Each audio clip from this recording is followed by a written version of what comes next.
Hello everyone, welcome back. Today I want to talk to you guys a little bit about the war progression from Iraq and Afghanistan over to Ukraine. Okay, and make no mistake about it, we are basically fighting the Russians via the Ukrainians. Okay, if we're supplying equipment, right, whether it's the U.S. directly or through NATO or through some third party, if the U.S. is providing any real support to the Ukrainians, we are effectively fighting the Russians. Okay, it's no different from the Vietnam War, right?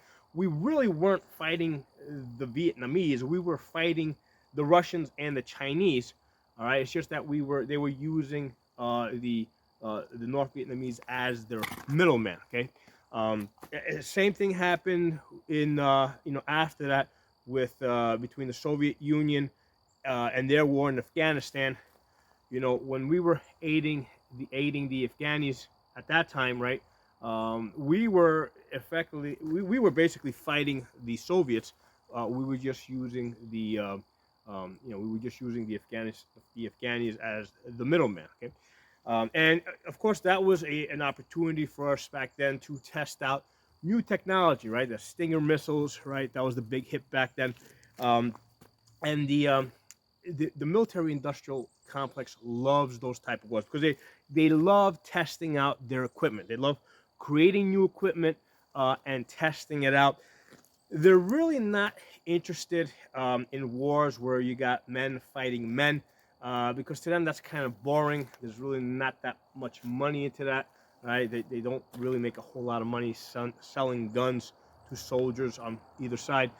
They make money by building advanced military equipment and blowing up other advanced military equipment. Okay, so I think that the U.S. military-industrial complex and the generals, right, work together, and I mean these guys really work together. I mean these guys, I mean for the most part, when people retire, when high level people retire out of the military, they usually go straight over into working for one of these big military, military equipment developers, because they've already had the relationship for years, right? So, they might as well be the same, okay? But there's a very, but they've already got the contacts. As soon as these generals retire or these colonels retire, I mean, if they're not going into politics, they're going over to the military-industrial complex and they're working with them. So it seems to me that they all just got bored with the war in Iraq and Afghanistan. Okay, because again, you have basically men fighting men. It's to them that's kind of boring. They don't want to see. They don't want men fighting men. They want to create big, expensive, complex toys and use them. Okay, so I suspected this back at the time. I think I did a video indicating this. Now looking back, I'm absolutely positively sure that the way that this worked is the military-industrial complex with the generals. They came up with this plan. Hey, we're kind of bored here in Afghanistan, right? There's not that much going on. There's nothing left for us to really blow up here. All the opposing tanks are all gone already.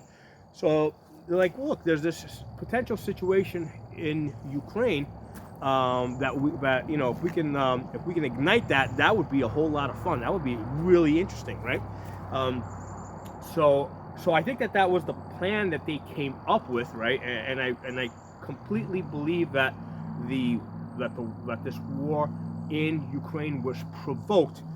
And don't lose track of the conditions of the reunification between East and West Germany, right? Was that the condition was that NATO would not expand. Okay, that was the condition in which the Soviet Union allowed the reunification of the two Germanys. Okay, and I think that the basis on which the United States and NATO have decided not to uphold that agreement that they made with the Soviets is saying, hey, the Soviet Union doesn't exist anymore, so that doesn't apply to the Russians. Okay, of course the Russians aren't going to feel that way, so I think that the military-industrial complex said, "Hey, we can provoke this situation in Ukraine to make a very interesting war where we can sell equipment, test out equipment. That would be a lot more interesting than the stuff that's going on in Afghanistan.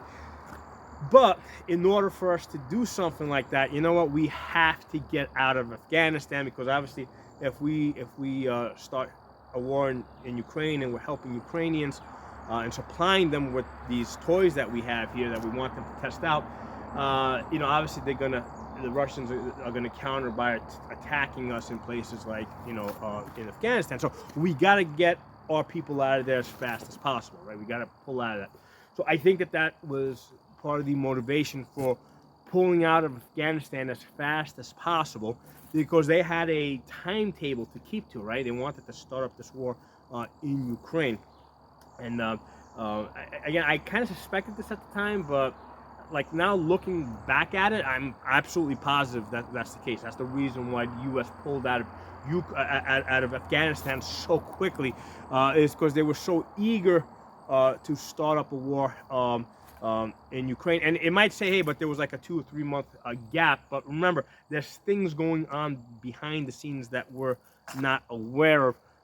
If we had stayed in Afghanistan for, let's say, that another month or two, it might have been, the Russians might have made it more difficult for us to get out. Working together with the Afghanis and the Pakistanis and so forth over there. So I think that's the reason why we pulled out of Afghanistan as fast as we can. And I believe that Biden has absolutely no say in this. He's just a puppet. The military-industrial complex, working together with the generals, they're the ones that are deciding the course. Okay, what would they like to do? Where would they like to have a war? What equipment they would like to test out? I don't think they're interested in having men fight men. They want to test out equipment, right? They want to, they're into the big toys. So there's my 2 cents on that. Let me know what you guys think, if you guys think that this makes sense. But I think that this would explain the reason why we pulled out of Afghanistan as quickly as we did.